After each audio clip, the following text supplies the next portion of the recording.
Andhra Pradesh deputy ముఖ్యమంత్రి పవన్ కళ్యాణ్కు ప్రమాదం తప్పింది. కొండగట్టు తిరుగు ప్రయాణంలో ఈ ఘటన జరిగింది. కారుపై కూర్చొని అభిమానులకు అభివాదం చేసుకుంటూ ముందుకు వెళ్లారు పవన్ కళ్యాణ్.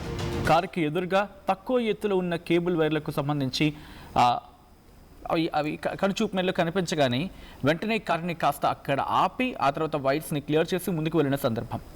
కారు ముందుకు వెళ్తున్న టైంలో వాటిని చూసి వెనక్కి కాస్త వంగి అక్కడే సెటిల్ అయ్యారు. దాని మీద కాస్త అలా పడుకుండిపోయారు ఆంధ్రప్రదేశ్ డిప్యూటీ ముఖ్యమంత్రి. ఆ విషయం మీరు చూడొచ్చు. పెద్ద ప్రమాదమే తప్పింది అంటూ, ఇన్ఫ్యాక్ట్ పెద్ద ప్రమాదమే ఆయన తప్పించుకున్నారంటూ కూడా సోషల్ మీడియాలో ప్రెసెంట్ ఫ్యాన్స్ కామెంట్స్ చేస్తున్నారు. గతంలో కూడా హుస్నాబాద్లో పవన్ కళ్యాణ్కు విద్యుత్ వైర్లు తగిలి షాక్ గురైన సందర్భం. అప్పుడు స్పృహ తప్పి పడిపోయారు. పవన్కు చికిత్స అందించడం జరిగింది వైద్యులు. సో ఈ అంశం గురించి ఒకసారి ఆ విజువల్స్ మీరు చూస్తున్నారు వాటి స్క్రీన్ మీద. ఆ సర్కిల్లో ఆ విజువల్స్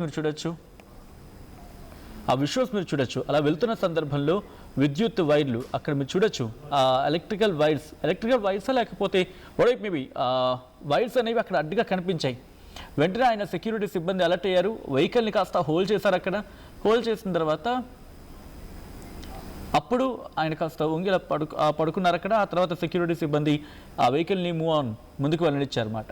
ఆ విజువల్స్ మీరు చూడొచ్చు. అటు ఇటు రెండు వైపులా కూడా పూర్తిగా సెక్యూరిటీ అక్కడ ఉండింది. గతంలో కూడా కరెంట్ షాక్ గురయ్యారు ఆయన పర్యటన సందర్భంలో. ఇంకా గుర్తుంటే మీకు, ఆయన ఆ షాక్ గురైన తర్వాత కోలుకున్న తర్వాత అప్పటి నుంచి ఆయనకి కొండగట్టు అంజన్న అంటే మరింత నమ్మకం పెరిగిందనేది ఆయన ఫ్యాన్స్ మాట్లాడుతూ ఉంటారు.